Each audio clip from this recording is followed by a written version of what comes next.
Hello hello hello. I hope सगळ्यांना व्यवस्थित आवाज येतोय, सगळ्यांचा अभ्यास पण व्यवस्थित चालू आहे. सो नमस्कार, मी स्वागत करतो तुमचं आपल्या युट्यूब चॅनल मध्ये, ज्याचं नाव आहे द बायोलॉजी गुरु. ठीक आहे, बघा बोर्डवरती आपण काय लिहिले. आपल्या चॅनलचं नाव पण आहे द बायोलॉजी गुरु. आपल्या चॅनलला सबस्क्राईब करा, व्हिडिओला लाईक करा आणि ठीक आहे, चालू करूया आजचा कार्यक्रम.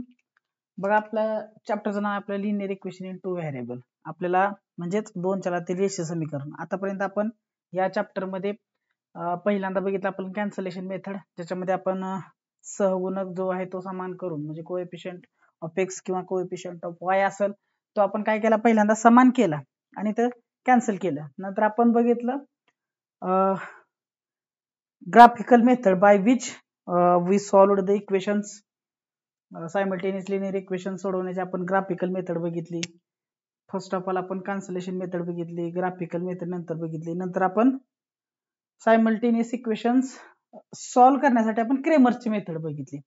आता आपण या चॅप्टर मध्ये त्याचा पुढचा जो पार्ट आहे तो पार्ट आपण चालू करतो, ज्याचं नाव काय आहे बघा, applications of simultaneous equation. What are different applications. आता ऍप्लिकेशन म्हणजे की तुम्हाला उपयोजन, मराठीत काय त्याला म्हणतात, उपयोजन. म्हणजे डे टू डे लाईफ मध्ये या सायमल्टेनियस लिनियर इक्वेशनचा म्हणजेच एक सामायिक समीकरणाचा काय उपयोग होतो हे आपल्याला बघायचं. ठीक आहे, सोपं आहे, फक्त लक्ष देऊन तुम्ही बघायचंय. आणि कंटेंट आपला आवडत असेल, आपल्याला तुम्हाला शिकवलेलं जर तुम्हाला आवडत असेल, समजत असेल, तर आपल्या चॅनलला लाईक करा, शेअर करा आणि सबस्क्राईब करायला विसरू नका, जेणेकरून जेव्हा आपण नवीन व्हिडिओ आपण टाकणार आहे युट्यूब चॅनलवरती तेव्हा त्याचं नोटिफिकेशन तुम्हाला येऊन जाईल. आपण दररोज काही ना काही आपल्या युट्यूब चॅनलवरती आपण अपलोड करत असतोय. सो अपडेट राहण्यासाठी आपल्या चॅनलला नक्कीच तुम्ही फॉलो करा, सबस्क्राईब करा. ठीक आहे, तर हा पॉइंट आपण आज चालू करतोय. याच्या पुढे बघूया आता नेमकं याच्यामध्ये असतंय काय. ठीक आहे, applications of simultaneous linear equations. याच्यामध्ये बघा, तुम्हाला डे टू डे लाईफ मधलं तुम्हाला एक्झाम्पल दिलं असणार आहे. जसं की आता एक एक्झाम्पल तुमच्या बुक मध्ये पण आहे बघा. एक कृती दिली आहे तुम्हाला काही टास्क एक कम्प्लीट करायचा. बघा, पेज नंबर तुम्हाला 20 वरती दिलेला आहे बघा. पेज नंबर 20 वरती काय दिलंय बघा, एक दिलाय सार्थक. ठीक आहे, एक आहे साक्षी, एक आहे सार्थक, एक आहे साक्षी. आणि त्याच्यामध्ये बघा कसं दिलेलं आहे, त्या दोघांचं एज म्हणजे काय, वय, या एजचं काहीतरी रिलेशन दिलेलं आहे. तर या एजच्या रिलेशन वरतून आपल्याला काय करायचंय, सायमल्टेनियस लिनियर इक्वेशन पहिल्यांदा बनवायचंय. तुम्हाला एक्झाम्पल दिले जातील तुमच्या एक्झाम मध्ये, तर त्या एक्झाम्पलला रीड करायचं आपल्याला पहिल्यांदा, आणि रीड केल्यानंतर त्याच्यापासून आपल्याला काय बनवायला लागणार आहे, एक लिनियर इक्वेशन बनवावं लागणार आहे. म्हणजे firstly we have to learn how to build the linear equation from the given sentences. So जे काही दिलेले सेंटेन्स असणार आहे त्याच्यापासून आपल्याला पहिल्यांदा काय करणार आहे, इक्वेशन बनवावं लागणार आहे. कारण इक्वेशन बनवल्यानंतरच आपण इक्वेशन सोडवू शकतोय. सो फर्स्टली मी तुम्हाला शिकवणार आहे की पहिल्यांदा how to build a linear equation in two variable from the given sentence. So आता एक सेंटेन्स देतो मी तुम्हाला, सार्थक आणि साक्षी या दोघांच्या वयाबद्दल. बघा, जर असं म्हणलं आपण की साक्षी व सार्थक यांच्या आजच्या वयाची बेरीज 25 वर्ष आहे. ठीक आहे, आज त्यांचं जे काही वय असेल त्या दोन्हीही जे काही सार्थक आणि साक्षी आहेत त्यांच्या वयाची बेरीज किती येते, 25 येते. जर आपण असं म्हणलं तर आपल्या दोघांचीही वय माहित नाहीत, म्हणून आपल्या त्यासाठी आपल्याला काय घ्यावं लागेल, व्हेरिएबल घ्यावा लागेल, म्हणजे चल घ्यावे लागेल. समजलं, आपण म्हणलं सार्थकचे वय आपण एक्स मानू, ठीक आहे, आणि साक्षीचे वय आपण वाय मानू. तर आपल्याला लगेच आपण असं एक समीकरण तयार करू शकतोय, x plus y is equal to 25 हे आपलं एक इक्वेशन बनून जाईल. समजतंय? सोपं आहे. आता मी म्हणलं तुम्हाला की सार्थक आणि साक्षी या दोघांच्या वयामध्ये 4 वर्षापूर्वी काय दोघांच्या वयामध्ये 4 वर्षांपूर्वी साक्षीचे वय सार्थक पेक्षा 3 वर्षांनी कमी होतं. समजतं मी काय म्हणते? सार्थक आणि साक्षी या दोघांचं 4 इयर अगो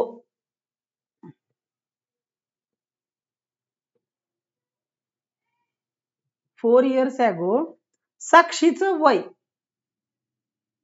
म्हणजे वाय हे सार्थकच्या वयाच्या दुपटीपेक्षा सार्थकचे एक मिनिट पहिलं मला बघू दे काय एक्झाम्पल काय त्या बघितल्याशिवाय आपल्याला सोडता येणार. एक तर गोष्ट कळाली की आपल्याला 4 वर्षापूर्वी साक्षीचे वय सार्थकपेक्षा 3 वर्षांनी कमी होते. सोपी गोष्ट आहे. 4 इयर्स अगो.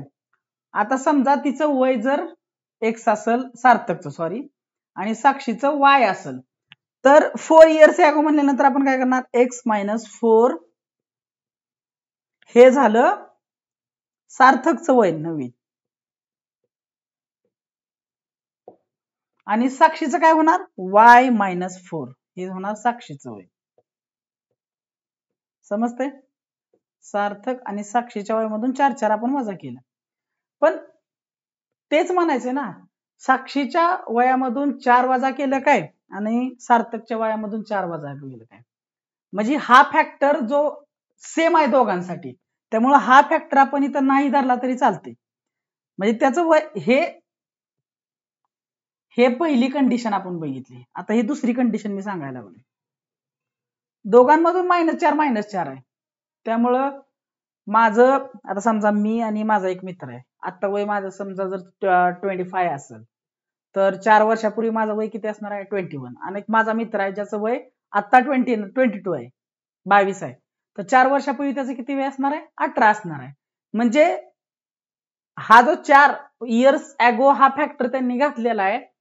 पण इथं कन्फ्यूज होऊ नका. हा फॅक्टर तुम्ही गणितामध्ये किंवा तुमच्या सायमल्टेनियस इक्वेशन मध्ये घ्यायची काहीच गरज नाही कारण दोघांच्याही वयामधून आपण सेम नंबर मायनस करतोय त्यामुळे हा फॅक्टर इथं घ्यायची गरज नाही. त्यांचं वय आता ही कंडिशन आपण इथं बघितली. हे इक्वेशन आणि हे कंडिशन मी फक्त तुम्हाला लिनियर इक्वेशन फॉर्म करायला शिकवतोय. हे झालं इथं कंप्लीट झालं दोघांच्या वयाची बेरीज. आता नवीन कंडिशन बघतोय आपण. हे असं दिलंय सार्थकचे वय आपण एक्स मानलं साक्षीचं वय आपण वाय मानलं तर 4 वर्षापूर्वी काय असणार आहे वय त्यांचं एक्स मायनस 4 असणार आहे आणि आता साक्षीचं वय काय असणार आहे वाय मायनस 4 असणार आहे. समजलं? आता 4 वर्षापूर्वी त्या दोघांच्याही वया म्हणजे ऍक्च्युली साक्षीचं वय वाय मायनस 4 होणार. इट इज इक्वल टू हे बरोबर आहे 4 वर्षापूर्वी साक्षीचे वय सार्थक पेक्षा 3 वर्षांनी कमी होते. सार्थकचं वय किती असणार आहे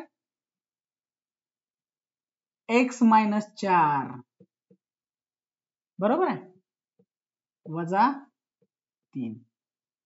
बघा म्हणजे हे आलं साक्षीचं वय 4 वर्षापूर्वी दॅट इज वाय मायनस 4 हे बरोबर असणार आहे सार्थकच्या 4 वर्षापूर्वीच्या वया मधून 3 वर्ष वजा केलं म्हणजे 3 वर्षांना कमी असणार आहे. म्हणजे ह्या दोघांच्या वयाची वजाबाकी म्हणजेच कसं येणार y minus 4 is equal to x minus 4 minus 3 3 वर्षापूर्वी बरोबर आहे.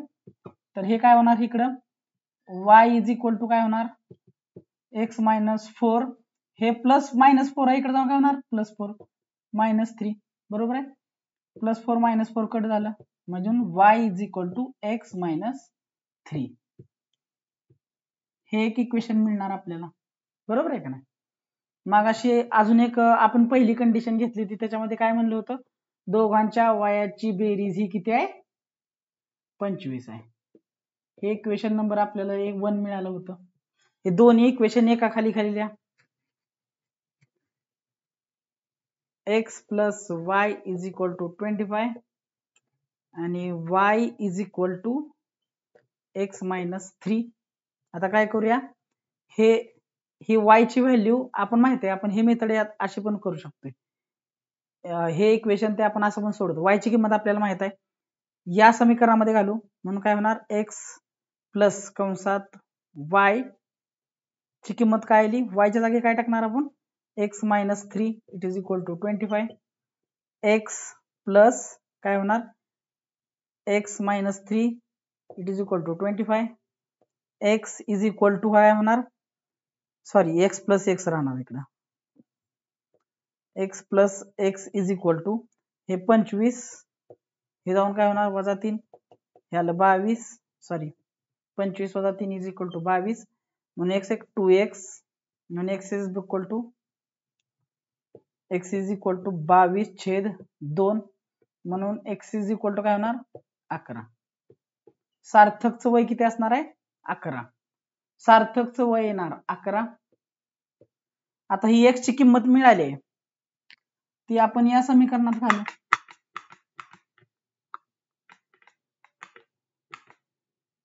हे समीकरण आहे की आपल्याकडे, ही काय आहे, y is equal to x वजा 3, म्हणून y ची किंमत, x ची किंमत आपली आहे तशी किंमत याच्यात घालूया. y is equal to x ची किंमत आहे 11 वजा 3, y इज इक्वल टू 8. बघा दोघांची ही वय, x चं वय काय आलं, म्हणजे सार्थकचं वय आलं 11, साक्षीचं वय आलं 8. बरोबर आहे. 4 वर्षातील यांच्या वयाचा फरक बघा, मागे जाऊन काय होणार, ह्याचा होणार 7, ह्याचं होणार 4. 4 वर्षांपूर्वी त्यांच्या वयाची वजाबाकी 3 येते, म्हणजे दोन्ही कंडिशन काय होत्यात, फुलफिल होत्यात. म्हणजे आपण केलेलं समीकरण हे बरोबर आहेत आणि आपण सोडवलेलं उदाहरण सुद्धा बरोबर आहे. आणि याच्यावरून तुम्ही लिहू शकता, साक्षीचे वय, सॉरी सार्थकचे वय 11 वर्ष आहे आणि साक्षीचे वय 8 वर्ष आहे. समजलं. अजून एकदा सांगतो तुम्हाला समजण्यासाठी, हे एक गणित समजले की बाकीचे एक्झाम्पल पण तुम्हाला सोडवण्यासाठी म्हणजे सोडवायला पण सोपे जातील. तोपर्यंत तुम्हाला जर व्हिडिओ आवडला असेल तर नक्कीच लाईक करा, शेअर करा आणि सबस्क्राईब करा. तुमच्या मित्रमैत्रिणी, तुमचे वर्गमित्र, क्लासमेट्स, वाटेवर जे काय असतील त्या सगळ्यांना तुम्ही हे शेअर करा आपला व्हिडिओ. ठीक आहे. अजून एकदा सांगतो बघा, दिलेला आहे आपल्याला सार्थक, एक आहे साक्षी, सार्थक आणि साक्षी या दोघांच्या वयाची बेरीज 25 आहे असं म्हणलेलं आहे. सार्थकचे वय आपण x मानूया, साक्षीचं वय आपण y मानूया. म्हणून आपण पहिलं समीकरण काय मिळेल, xy इज इक्वल टू 25. बरोबर आहे, बरोबर आहे. आणि दुसरी कंडिशन काय दिली आपल्याला, की सार्थकचं वय म्हणजे 4 वर्षापूर्वी दोघांच्या वयाची वजाबाकी 3 असणार आहे असं दिलेलं आहे. म्हणजे साक्षीचं वय 3 वर्षानं सार्थकपेक्षा लहान आहे, म्हणजे दोघांच्या वयाची वजाबाकी किती आहे, 3 आहे. सरळ सरळ आहे.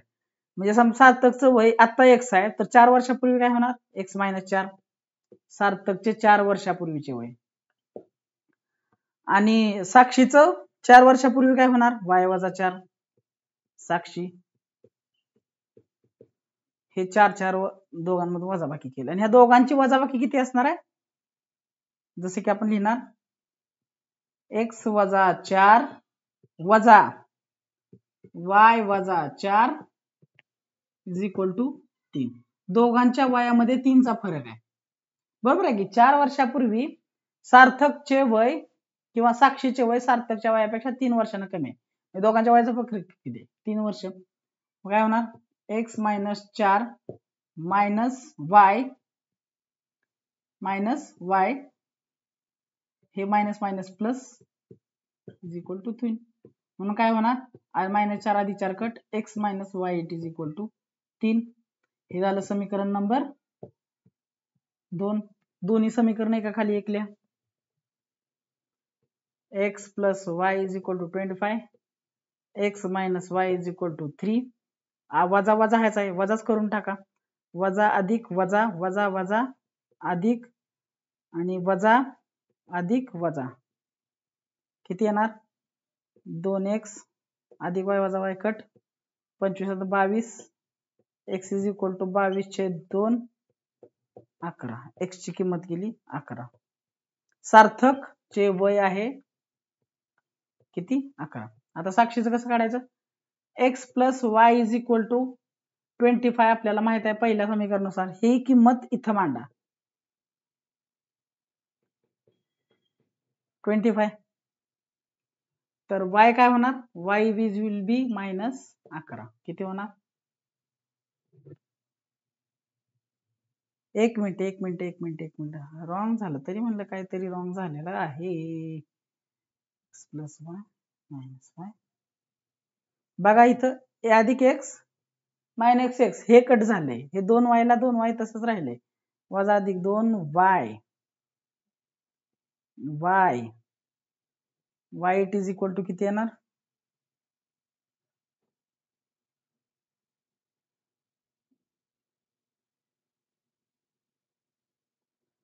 वजा अधिक वजा 22 y it is equal to 11. ठीक आहे. सार्थकचं बघूया किती येते. y it is equal to किती? 11. x will be 14. x will be 14.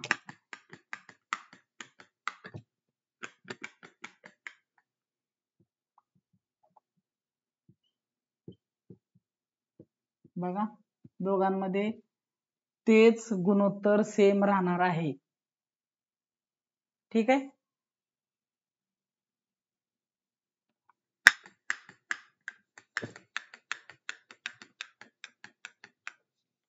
म्हणजे हे कसं झालं? दोन उत्तर कसं काय आले? बरोबर आहे. येऊ शकतात कारण आपण बघितलं होतं ग्राफिकल मेथड मध्ये दोन सायमल्टेनियस लिनियर इक्वेशन मध्ये एकाच समीकरणाचे वेगवेगळे जसं आपण उत्तर काढतो तसंच एका समीकरणाचे वेगवेगळे उत्तर असू शकतात. समजलं?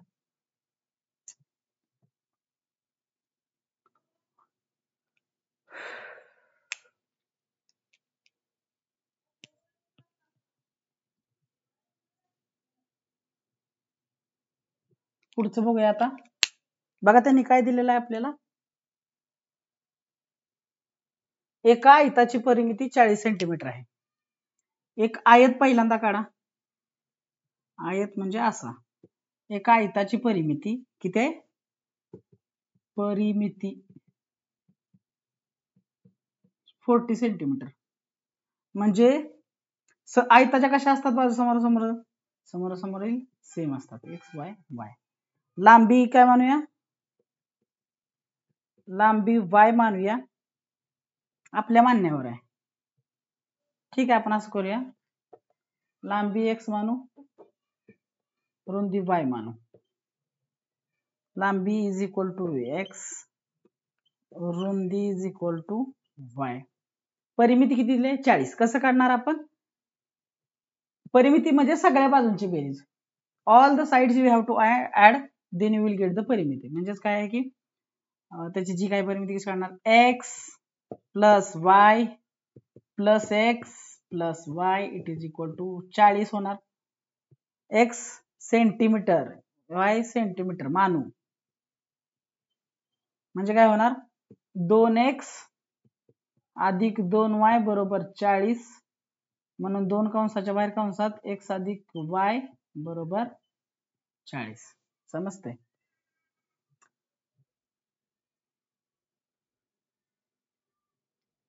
म्हणजे आपल्याला समीकरण मिळालं x plus y it is equal to 40/2.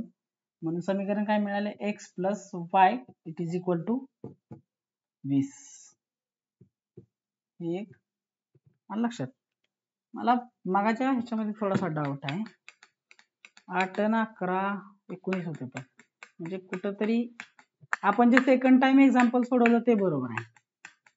हे समीकरण इथं राहू द्या आयताचं. आपण लास्ट वाला समीकरण एक मिनिट बघूया. पण काय केलं तर x plus y is equal to 25 Sarthak आणि साक्षीच्या वयाची बेरीज हे समीकरण नंबर 1. आणि समीकरण 2 कसं केलं तर आपण की दोघांच्या वयाचा फरक 4 वर्षापूर्वी म्हणजे साक्षीचं वय y मायनस 4 हे बरोबर आहे x वजा 4 मधून 3 मायनस केल्यावर काय होतं की साक्षीचे वय हे सार्थकच्या वयापेक्षा 3 ने कमी आहे. 3 ने कमी आहे म्हणजे 3 वजा करा. मग इथं काय होत होतं x मायनस 4 मायनस 3 y वजा 4 म्हणून काय होत होतं हे प्लस 4 मायनस 4 कट झालं y is equal to x minus 3 म्हणून काय होतं हे 3 इकडे ना 3 इज इक्वल टू 3 येणार पण हे वजा 3 येणार म्हणून काय होणार हे x वजा 3 आहे अधिक 3 होणार बरोबर आहे. आणि हे x इकडे काय अधिक आहे इकडे काय होणार मायनस म्हणजे x वजा x plus y it is equal to 25 आणि x minus y it is equal to 3 असं होत होतं. मग आपण हे आहे तसं घेतलं का ह्या समीकरणात ही कसं किंमत मांडून बघूया. चला इथं x प्लस y च्या इथं काय येणार y is equal to x minus 3 बरोबर आहे. तरी म्हणतो काहीतरी इश्यू होतोय. x plus x is equal to 25 अधिक 3 28 2x x विल बी सार्थकचं वय 14 आलं तर त्याच्या दोघांच्या वयाचे बेरीज म्हणून y x चं भेटलं आपल्याला वय म्हणजे सार्थकचं वय किती आहे 14 वर्ष. तर x plus y is equal to 25 तर ह्याच्यातून x ची किंमत काय आपल्याला 14 मिळाली is equal to x 14 plus y it is equal to 25 म्हणून y इज इक्वल टू 25 वजा 14 बरोबर 11. आता हे समीकरण बरोबर आहे.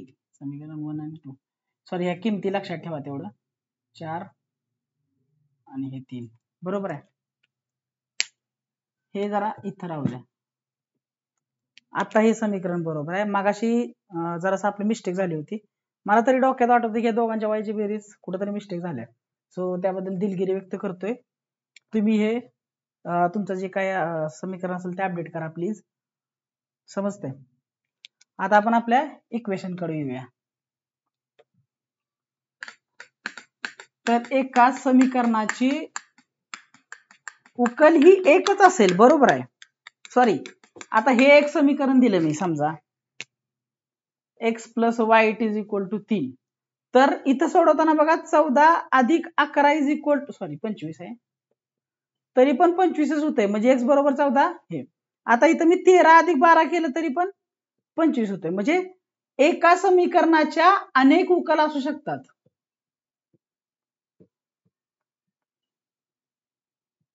अनेक उकल असू शकतात बरोबर आहे. पण any linear equation has many ordinate pairs म्हणजे किती उकल असू शकतात एका लिनियर इक्वेशनला. लिनियर इक्वेशन इन 2 व्हेरिएबलला x बरोबर किती पण व्हॅल्यू असू शकतात y बरोबर किती पण व्हॅल्यू असू शकतात. ते लिमिटेड म्हणजे ते असू शकतात नंबर ऑफ म्हणजे 10 असतील 12 असतील तसं असू शकते. पण म्हणजे n नंबर ऑफ सोल्युशन्स असू शकतात. पण जेव्हा आपण असं बघतोय x minus y is equal to 3 असं असेल हे समीकरण 1 आणि समीकरण 2 असेल तर या दोन्ही समीकरणांसाठी नेहमी एकच उकल असणार आहे. x is equal to 14 y is equal to 11 ही एकच कंडिशन हे एकच ऑर्डिनेट पेअर दोन्ही सोल्युशनला काय करते दोन्ही सोल्युशनला सॅटिस्फाय करते. This is the only pair which satisfy both the equations. When we are dealing with the simultaneous linear equations, then there will be only one solution. Keep in mind. And if there is only one solution, sorry, only one linear equation, there will be n number of solutions for that particular equation. But when we talk about two, that is simultaneous linear equation, there only one pair of coordinate pair which satisfy both the equations. Keep in mind. सगळ्यात महत्त्वाचा मुद्दा आहे, तुम्ही लक्षात ठेवा.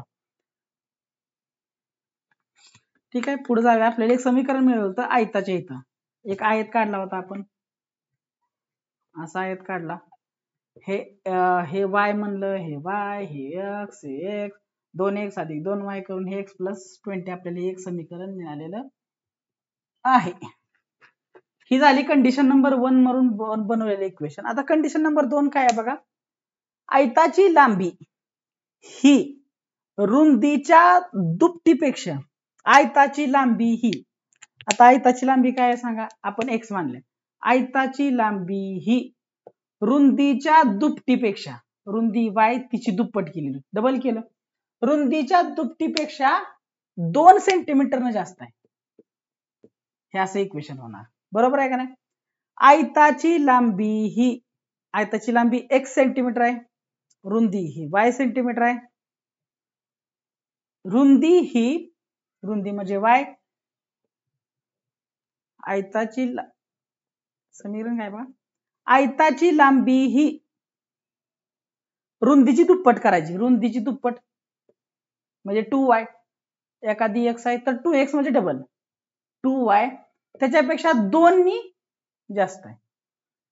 बरोबर आहे, म्हणजे काय समजते तुम्हाला. आता हे एक समीकरण बनलं, हे एक आहे समीकरण नंबर 2. दोन्ही समीकरण आता एका खाली एक लिहा. समीकरण आले हे x plus y it is equal to 20. This is equation number 1. हे इक्वेशन नंबर 2 आहे.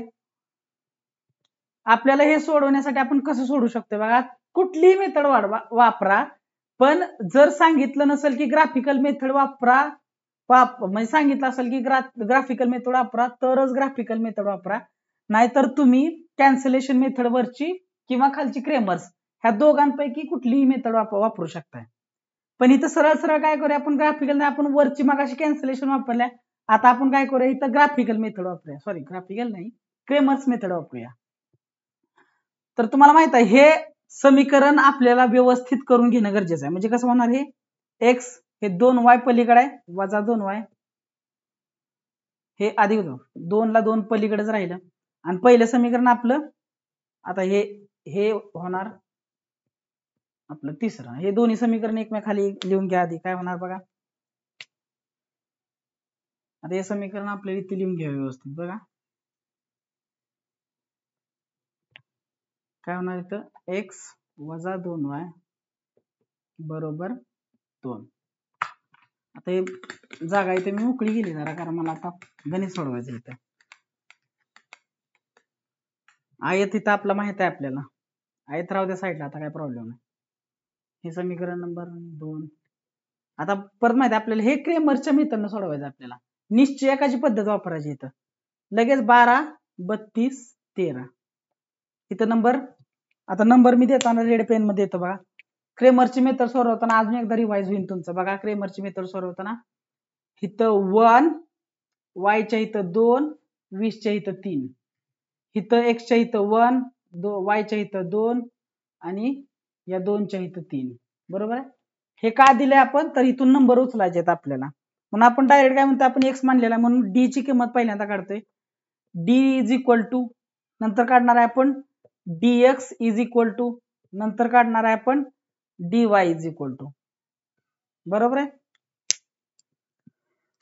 आपण शिकतोय ऍप्लिकेशन्स ऑफ लिनियर इक्वेशन. आता बघा 1, 2 ह्याला घ्यायचं आहे आपण. आता ह्याला कॅन्सल करूया, म्हणजे हे घेतलंय समजून. 1, 2 म्हणजे 1 आणि 2 चे इथं काय आहे बघायचं. आता इथं काय नाही म्हणजे इथं 1 असतं, इथं पण काय नाही म्हणजे इथं काय असतं 1, 1, 1. आता हे झालं अबव जो रो आहे तो वरच्या इक्वेशन, खालचा रो आहे तो खालच्या इक्वेशन साठी. खालच्या इक्वेशन मध्ये काय बघा 1, 2 मग इथं काय आहे, इथं 1 आहे, इथं -2 आहे, 1 -2 बरोबर आहे. आता काय करायचं ह्याचं आधी किमती टाकून घेऊया आपण. हे टाकलं आता 13 घेऊया, 12 झालं, 32 झालं, सॉरी 12 लिहिताना चुकलोय मी इथं, 12 32. आता 32 कसं 3 आणि 2, 3 आणि 2, 3 आणि 2, 3 च्या इथं 20 आहे, 2 च्या इथं 1 आहे, 3 च्या इथं 2 आहे, 2 च्या इथं -2 आहे, बरोबर आहे. हे झालं इथं. नंतर आहे बघा इथं डीवायच्या इथं 12 32 झाला, आता 13 डीवाय काढताना 13 1 3, 1 च्या इथं 1च आहे, 3 च्या इथं 20 आहे, 1 च्या इथं 1 आहे, 3 च्या इथं 2 आहे. बरोबर करा, बरोबर करा, बरोबर करा. आता बरोबर केलं, सोडा पुढं. 1 × -2 -2 -1 -3 येणार, -40 20 आणि 2 -40 -2 -42 इकडे बघा 2 -20 कसं झालं, 2 ला 2 आणि हे -20 म्हणजे किती होणार -18. बरोबर आहे, सोपं आहे. या व्हॅल्यूज बघा आपल्या -3 -42 -18 बरोबर आहे सगळं आपलं. आता आपण काय करणार आहे, what is x, x is nothing but dx upon D, dx किती आहे आपला -42, डी किती आहे आपला -3, एक वजाला वजा कट होतंय, 3 म्हणजे किती आलं हे 14, एक्स विल बी 14 म्हणजे 14 काय आली, या आयताची लांबी जी आली आहे ती 14 आली आहे. आता रुंदी काढायचे, वाय कसं काढणार आपण, वाय कसं काढणार बघा, y is equal to dy upon d, dy काय आपला -18 छेद डी किती आपला -3 म्हणून y इज इक्वल टू हे कट झालं 6, y इज इक्वल टू 6 म्हणजे जो आपल्याला आयत दिला होता त्यांनी त्याच्या डायमेन्शन्स असे असणार आहेत बघा, dimensions x is equal to 14, हे 14, हे 6 आणि हे 6. बघा आता ह्याची परिमिती म्हणजे सगळ्या बाजूंची बेरीज, त्याला काय म्हणतात इंग्लिश मध्ये, त्याला काय म्हणतात मला लक्षात येणार, तुम्ही कमेंट बॉक्स मध्ये मला सांगा परिमितीला काय म्हणतात वर्ड्स. ठीक आहे, मी पण मराठी मीडियम होतो त्यामुळं काही काही इंग्लिश शब्द आठवत नाहीत कधी कधी, ठीक आहे आठवल्यानंतर सांगतो, पण तुम्ही मला कमेंट बॉक्स मध्ये कळवा की व्हॉट इज मीन बाय परिमिती इन इंग्लिश. 14 14 14 28, 28 34 6 40 बरोबर आहे, एकदम बरोबर आहे. आता दुसरं कंडिशन काय सांगितली होती, रुंदी ही सॉरी लांबी 14 हे बरोबर आहे रुंदीची दुप्पट आणि अधिक 2 12 अधिक 2 14 बरोबर आहे, एकदम बरोबर आहे. म्हणजे दिलेल्या कंडिशन आपल्या फुलफिल होत आहेत उत्तरानं. हे पण चेक करून बघा म्हणजे तुम्ही काढलेले आन्सर बरोबर आहे का नाही हे तुम्हाला समजून जाईल. समजते, इझी आहे. आता नेक्स्ट एक्झाम्पल बुक मध्ये दिलेला आहे बघा, बुक मध्ये काय दिले एक्झाम्पल नेक्स्ट, घड्याळाचं आहे बघा.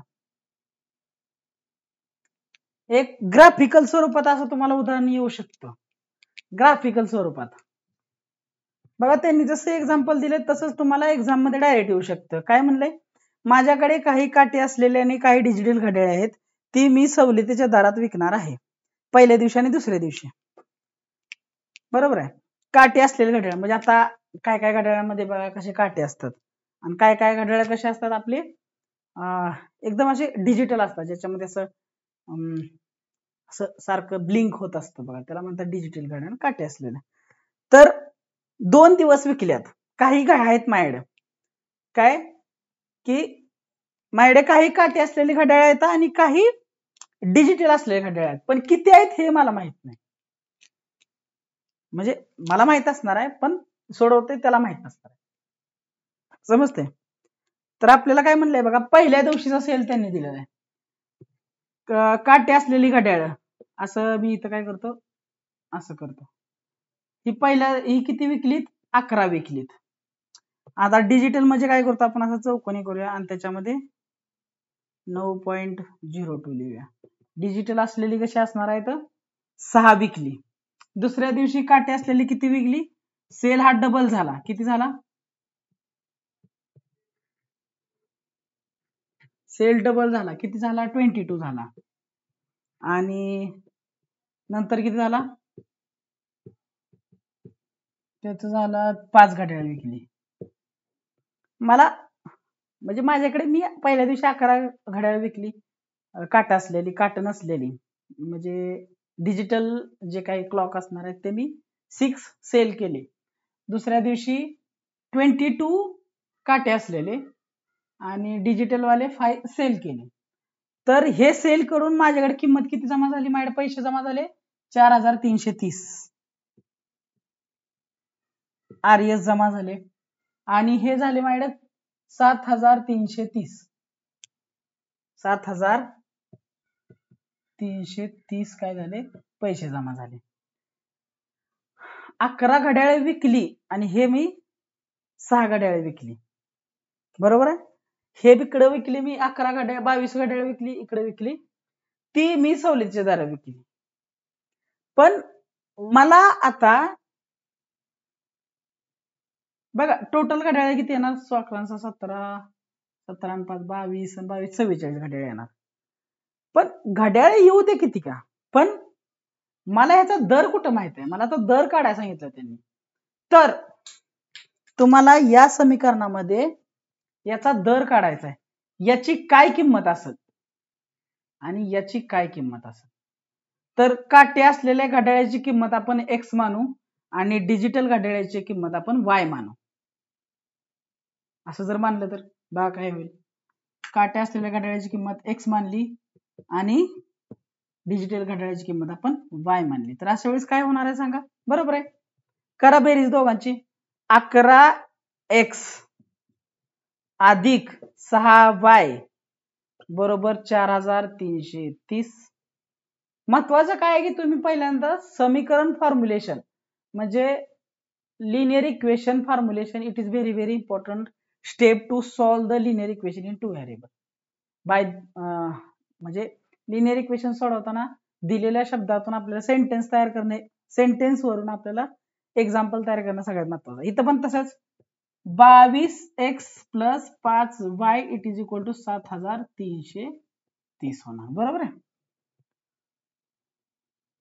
तर हे दोन्हीही इथपर्यंत तुम्हाला समजलं असेल तर प्लीज आपल्या चॅनलला सबस्क्राईब करा, व्हिडिओला लाईक करा, कारण तुम्हाला असेच व्हिडिओ नवीन नवीन चांगले चांगले व्हिडिओ जे की एज्युकेशनल रिलेटेड असतील ते व्हिडिओ आपल्या चॅनलवरती येतच राहणार आहेत. तुम्ही चॅनलला नक्की नक्की नक्की सबस्क्राईब करा. 2 समीकरण आपल्याला मिळाले आहेत.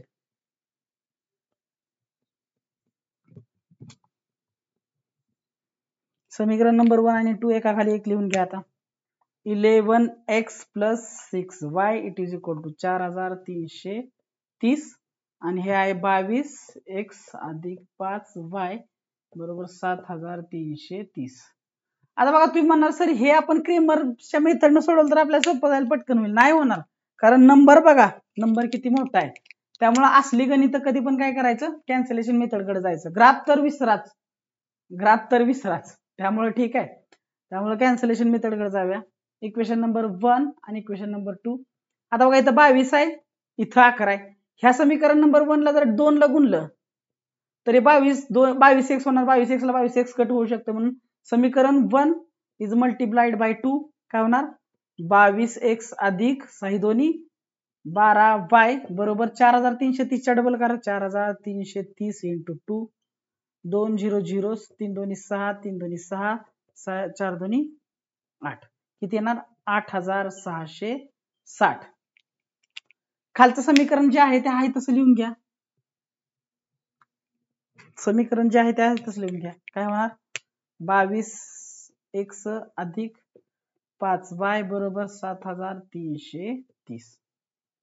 काय करा, इथं अधिक आहे, इथं वजा बाकी करा, कारण वजा अधिक वजा होईल आणि हे अधिक आणि हे वजा कट होईल. वजा अधिक वजा वजा अधिक वजा वजा अधिक वजा, हे कट झालं. 12 आणि 7 वाय येणार, 12 5 वाय गेलं 7 वाय बरोबर. वजा बाकी करा, अधिक वजा काय होणार, अधिक वजा वजा बाकी झाली 0. 7 3 गेलं 3 3, 8 1 गेलं, 8 7 गेलं राहिली 1, म्हणून काय येणार y it is equal to 1330 divided by 7. आता ह्याचा भागाकार करा, 1330 7 7 1 7 7 2 14 7 1 7 6 7 9 63 0 0 0 190, म्हणजे y इज इक्वल टू काय येणार 190. म्हणजे जे घड्याळ आपण मानलं होतं डिजिटल घड्याळाची किंमत 190 RS आली बघा. तुम्ही हे खाली लिहायचं आहे सोल्युशन मध्ये, the value of digital clock will be is 190 RS रुपयामध्ये लिहायचं आहे. हे जे एकक देतात ते लिहायला विसरायचं नाही. तर पुढे बघा, हे आपल्याला समीकरण मिळालेलं आहे. आता एक समीकरण कुठलं पण उचला यातलं, 11x + 6y it is equal to 4330. हे समीकरण आपण आहे तसं उचललं. आपल्याला y ची किंमत माहित आहे म्हणून 11x + 6 × 190, y च्या जागी फक्त हे किंमत टाकली इथं, समजतंय, बाकी काय सुद्धा केलेलं नाही, इज इक्वल टू 4330. म्हणून 11x + 190 × 6 किती होणार बघा, 6 0 0 6 9 54, हा चला 5 6 1 6 आणि 5 11 1140. It is equal to 4330. हे 11x ला 11x ठेवा, 4330 मायनस 1140 करा, 4330 मायनस 1140 0 0 13 4 गेलं 9 बरोबर आहे. ह्याच राहिलं हे 4330 मायनस 1400 13 4 गेले राहिले 9, हाच्या साले 13 परत 2 गेले राहिले 1 आणि 4 3,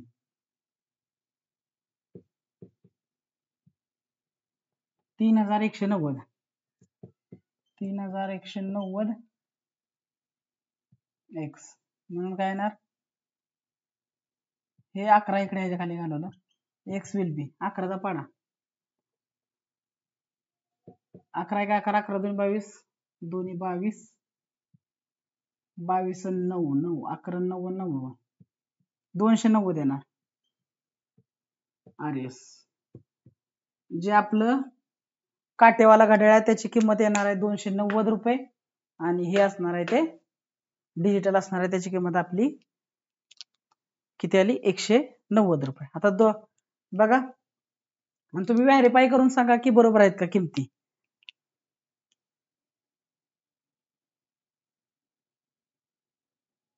मला तर वाटते बरोबर आहे. ठीक आहे, तर बघा तुम्हाला याच्या पुढे अजून काही समीकरण दिल्यात त्यांनी बुक्स मध्ये. हे समीकरण तुम्हाला जे काही दिलेले आहेत ते समीकरण तुम्हाला सोडवायला इझी जात असतील तर सोडवा, नसतील जात तर मला सांगा, आपण काय करूया ते पण एक्झाम्पल्स इथं आपण सॉल्व्ह करून घेऊ. आता टाइम लिमिटेशन मुळे काय होते की एवढे सगळे एक्झाम्पल्स घेणं आपल्याला इथं शक्य नाही. तुम्ही कमेंट बॉक्स मध्ये नक्की कळवा कुठले एक्झाम्पल्स तुम्हाला टफ जातात. ठीक आहे, तसं मला सांगा. ठीक आहे, आपण 1.4 मधील किंवा 1.5 मधील एक एक्झाम्पल तरी सध्या एक घेऊन टाकू इथं सध्या एक 5 मिनिटांमध्ये. एक बघा आपल्याकडे एक एक्झाम्पल आहे, दोन संख्यातील फरक 3 असून मोठ्या संख्येची तिप्पट आणि लहान संख्येची दुप्पट यांची बेरीज 19 आहे. म्हणजे 1.5 जो आपला प्रॅक्टिस सेट आहे त्याच्यामधले एक एक्झाम्पल आहे. पहिलं, दोन संख्यातील फरक आहे 3 आहे, म्हणजे पहिली संख्या आपण x मानू, दुसरी संख्या y मानू, दोघींतील फरक किती आहे, सॉरी x वजा y हे 3 आहे. एक समीकरण मिळालं आपल्याला. आता दुसरी अट काय आहे? दुसरी अटीनुसार काय होणार बघा, दुसऱ्या अटीनुसार आपल्याला काय सांगितलं त्यांनी, लहान संख्येची दुप्पट. आता बघा लहान संख्येची दुप्पट म्हणजे मोठ्यातून आपण लहान संख्या वजा करतो ना, म्हणजे एक्स ही काय आपण मानले मोठी संख्या, वाय ही काय आहे लहान मानले, बरोबर आहे. तिथे काय म्हणले बघा, लहान संख्येची दुप्पट म्हणजे 2y, लहान संख्येची दुप्पट आणि मोठ्या संख्येची तिप्पट, मोठ्या संख्येची पण तिप्पट करायची 3x, मोठ्या संख्येची तिप्पट आणि लहान संख्येची दुप्पट यांची बेरीज 19 आहे. यांची बेरीज ही किती आहे 19 आहे. तर त्या संख्या काढा, हे x आणि y काय असेल काढा. हे समीकरण नंबर 2 बरोबर आहे. दोन्ही समीकरण एका खाली एक लिहा. बघा काय लिहिणार आपण, 3x अधिक 2y बरोबर 19 आणि x वजा y बरोबर 3. वरचं खाली लिहिलं आणि खालचं वर लिहिलं का काही फरक पडत नाही. तर आपण काय करूया, इथं आपण कुठली मेथड वापरायची सांगा, कुठली मेथड वापरूया, आपण वापरूया समीकरण नंबर 2 ला, तर 2 करू इथे 1 करू, काय फरक पडत नाही. 2 ला किती न गुणू, समीकरण 2 इज मल्टिप्लाइड बाय 3, एक्स वाला सहगुणक सहन करायचं 3 न गुणूया, तर ह्याचं काय होणार 3x वजा 3y बरोबर किती होणार, 3x 3 न गुणला 3 त्रिक 9 होणार, बरोबर आहे. 3 त्रिक 9 झाला. आता हे समीकरण नंबर 4 आलं, 1 2 हे आलं 3, ठीक आहे, हे 3 आलं. आता हे समीकरण ह्याच्या खाली लिहून घ्या, 3x अधिक 2y बरोबर 19. हे तर समीकरण आपल्याकडे आहेच. आता हे कट करायचंय मला, इथं प्लस आहे म्हणजे इथं मायनस यायला पाहिजे, मायनस येण्यासाठी काय करावं लागेल मला, प्लस करावं लागेल. इथं प्लस प्लस प्लस होणार नाही, इथं मायनस करावं लागेल मला. तर मायनस केलं, minus plus minus, minus plus minus, minus plus minus, ठीक आहे. तर हे कट होणार, वजा 3y वजा 2y वजा 5y, बरोबर आहे.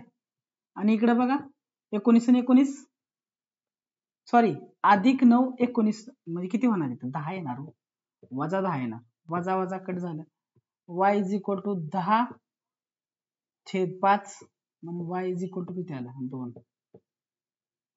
y इज इक्वल टू ते आला. आता इथं माहित आहे आपल्याला दोघांची वजा बाकी काय, x वजा y इज इक्वल टू 3 आहे. तर y ची किंमत माहित आहे, x वजा y किती आहे आपला 2 आहे, तसा इट इज इक्वल टू 3 म्हणजे x मायनस सॉरी x बरोबर 3 वजा सॉरी 3 वजा जाऊन पुढे काय होणार अधिक 5, बरोबर. 3 5 आणि 2 च्या मध्ये फरक किती आहे, दोघांची वजाबाकी किती येत होती, दोघांमधला फरक 3 म्हणजे पहिली कंडिशन बरोबर आहे. दुसरी कंडिशन बघा, मोठी संख्या x हिची तिप्पट 15 अधिक लहान संख्येची दुप्पट 4 19 म्हणजे आपण सोडवलेलं उदाहरण सोपं आहे. तुम्हाला एक्झामला पण असेच काही सोपे एक्झाम्पल असतील, काही टप असतील, तर तुम्ही शांत तुम्ही ऐकलात आणि त्यासाठी तुमचं थँक्यू पहिल्यांदा. आणि असेच एक्झाम्पल तुम्हाला एक्झाम्पल पडणार आहे तुमच्या एक्झाम मध्ये. सो प्लीज काय करा की आपल्या चॅनलला आता सबस्क्राईब करून ठेवा. अशा प्रकारे आपला पूर्णपणे पहिला चॅप्टर झालेला आहे. त्याच्यामध्ये तुम्हाला काय अडचण आली असेल तर प्लीज तुम्ही मला कमेंट बॉक्स मध्ये नक्की कळवा की हे अडचण आहे, ती अडचण आहे, हे एक्झाम्पल घ्या, ते एक्झाम्पल घ्या. तर नेक्स्ट टाइम आपण जे मॅथ जे बुक 2 आहे म्हणजे दुसरं बुक आहे म्हणजे मॅथ्स 2, त्याच्यामधला आपण एक चॅप्टर चालू करतोय. तर त्या चॅप्टर साठी तुम्ही रेडी राहा. त्याच्यामध्ये आपण काय करूया, ट्रिगोनोमेट्री किंवा जो पहिला चॅप्टर आहे first chapter, we will be discussing that chapter particularly in the next upcoming lecture. So please आतापर्यंत आपण या चॅप्टर मध्ये जेवढे काही एक्झाम्पल मला पॉसिबल असतील आपल्याला तेवढे आपण इथं ऑनलाईन शिकवलेले आहेत. तुम्हाला अजून काय अडचणी असतील तर आपण काय करूया, एके दिवशी आपण क्वेश्चन आणि आन्सर अशा टाईपचं एक लाईव्ह सेशन घेऊया. तर तसं काही घ्यायचं असेल तर तुम्ही मला कमेंट बॉक्समध्ये कळवा. पर्सनली काही तुम्हाला अडचणी असतील तर मला मेल पण लिहा, माझा मेल पण दिलेला आहे माझ्या चॅनलच्या डिस्क्रिप्शन मध्ये, तुम्ही जाऊन बघू शकताय.